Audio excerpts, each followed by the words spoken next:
How you guys doing today? Sorry I'm late. I was with Howie Long, and he was asking some questions about the game yesterday. I'd like to thank the Raider fans for their support. Disappointed in the outcome of the game, but I'll be happy to answer any questions I can. Was Howie satisfied with your description of the game? Yeah, it was great to talk to Howie. Yeah, it really was. He's a good friend, and it's good to get his insight and talk about some things. You made some changes on defense. You put a lot of new guys in yesterday. From looking at the tape, how do you think those guys fared? I wouldn't say we made a whole lot of changes. We tweaked some situations. Obviously, we still have a ways to go, and we're going to get back to work tomorrow. We're putting together our game plan for the 49ers, and we've got to collectively play much better. It's fairly week to week. What some players' role on defense is, a guy like Dominic Rodgers-Cromartie can be starter, then no defensive snaps. Gary on no defensive snaps into a starter role. That type of week-to-week fluidity, do you think it can be difficult for a player's confidence and comfort in the defense? It can be. It could also be an excuse. It can be a lot of things. We're looking for more consistency. We're looking for somebody to step up, not only on game day, but during the week. And it's a situation where we picked up Cromartie, as you know, late in this process, right before the first regular season game. And Worley was out the first 4 games with a suspension. So that has a lot to do with the fluidity. Nick Nelson has been hurt. He's healthy now. So we're still working through who are the best corners, who is the best combination for us in every situation, and hopefully we can settle on it soon.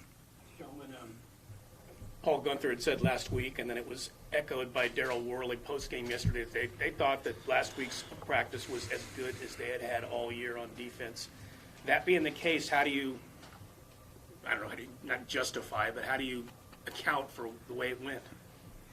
Well, it just wasn't good enough. I'm not going to sit up here and say it much more. We've got to do a better job collectively getting off blocks, staying in the right gap, and making physical tackles and knocking them backwards. And those are areas that it's hard to practice live. It's hard to practice against the exact look you're going to see at full speed, as you know, but we are practicing well. We are practicing hard. Guys are on the details. I don't know exactly why Indianapolis had that much success. I do give them a lot of credit, but we got to go back to the drawing board and solve this quickly. So you tweaked some situations last week. Does the schedule this week allow you to do the same amount of tweaking, or you just? No, we're not going to be able to do much. I think the game is in 48 hours, so we got to be smart about our preparation, and let's do the best we can to get the right people on the field, the guys that deserve to play the most.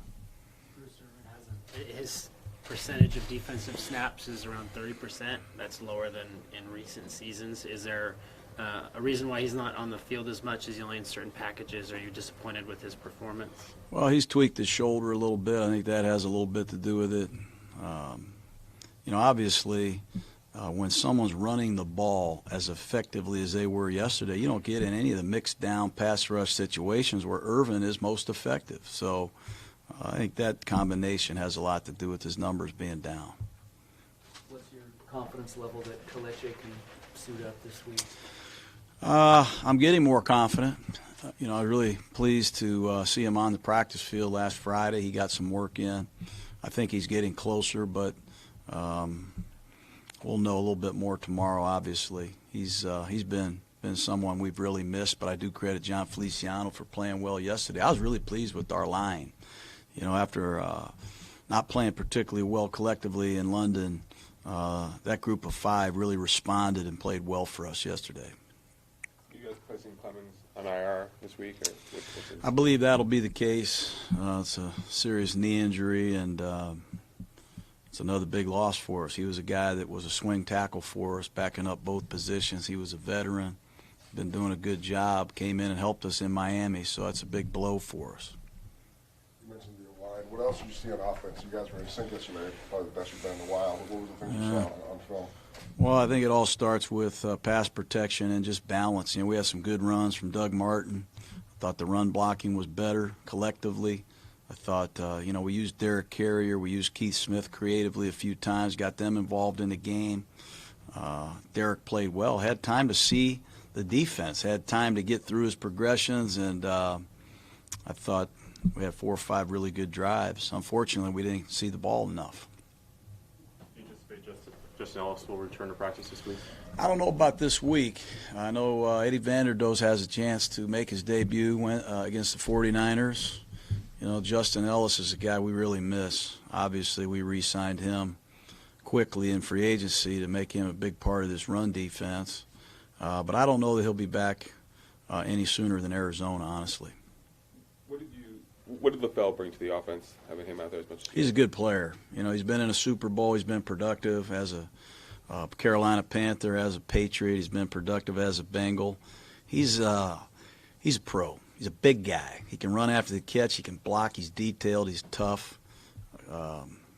Every quarterback I think that's played with LaFell likes him. They count on him. They trust him, and that's a big arsenal of things to like. Have you had a chance to look at the 49ers at all yet, or were you Yeah, looking at? yeah, sure did. Obviously their one-loss record is not where they want it to be, but I give Beathard a lot of credit. He is one tough quarterback. I mean, he is a tough kid. I've seen him get hit and keep playing hard. They got a creative offense under Kyle Shanahan. They can score points, and they can run the football. That I do know. And defensively, they've got a lot of high first-round picks in that front, and it'll be a challenge for us.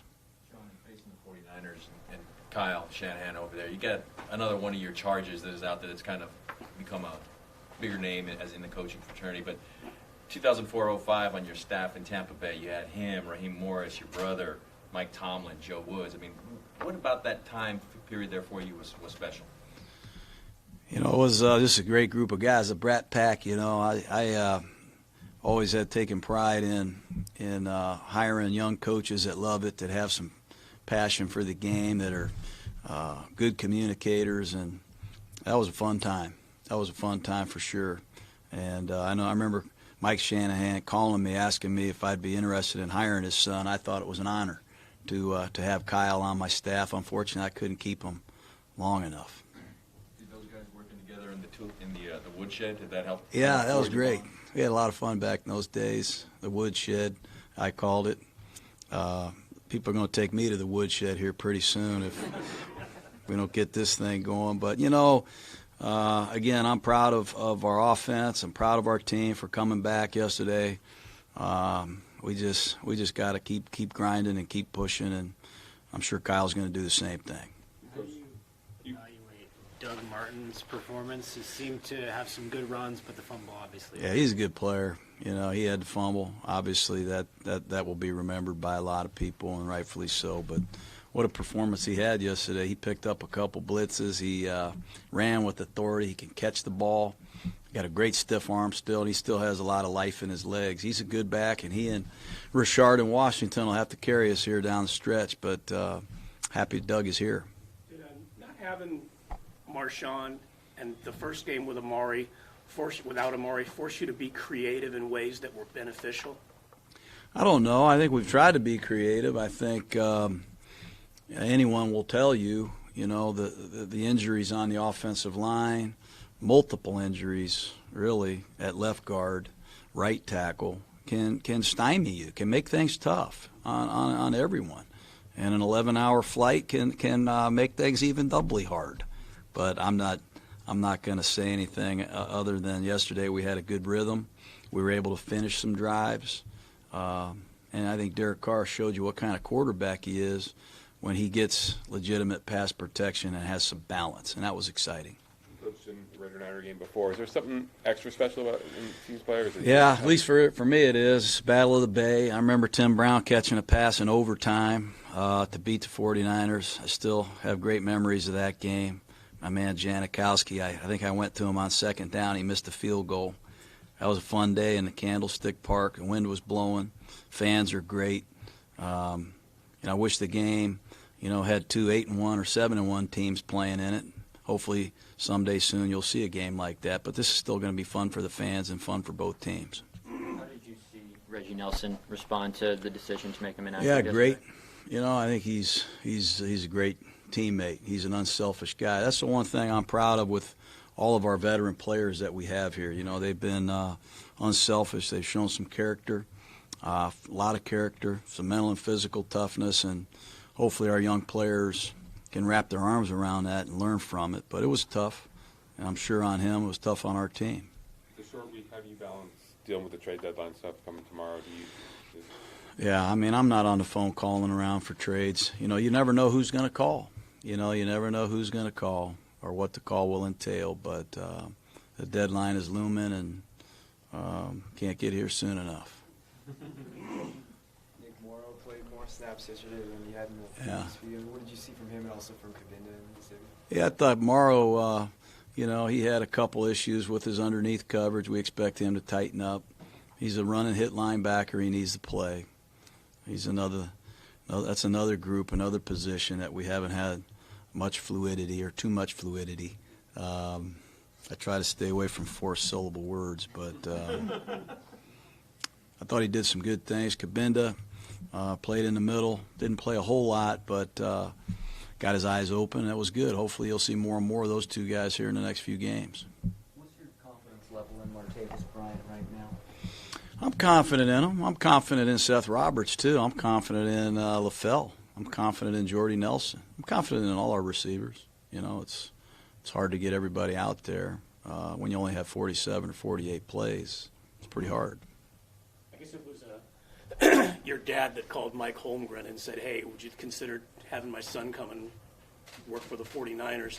What did you take away from the time you worked there? Well, the 49er experience, you brought up a lot of young coaches, McVay and my brother and Kyle, and we modeled my whole philosophy after Bill Walsh and Mike Holmgren and the 49er experience. We tried to duplicate it in Green Bay. We tried to practice the same way. We tried to prepare our game plans and coach the quarterback and handle training camp and travel the same way. We tried to copy it to a T. So they were always on the cutting edge. Eddie DeBartolo was the man.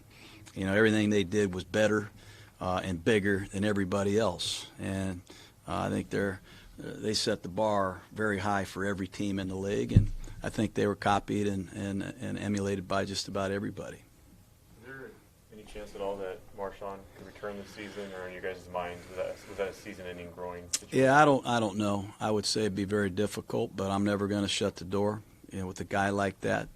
We've got a number of players. We already talked about Ellis, Donald Penn. We'll see what happens with how fast they heal. John, the play where Fadal Brown made the tackle for loss and was flagged for roughness, what specifically was that for? Do you know? Yeah, I didn't like that. They said they blew the whistle. I didn't hear a whistle. I thought it was a big play. We have been hurt by the jet sweep all season long. We practiced it. We made a big deal about it. And but Dal Brown caught that flight. He caught that jet. And unfortunately, that also hurt us. So I was unhappy with that quick whistle personally, but what can I do? You guys all good? Okay. All right. Okay, guys, have a good one.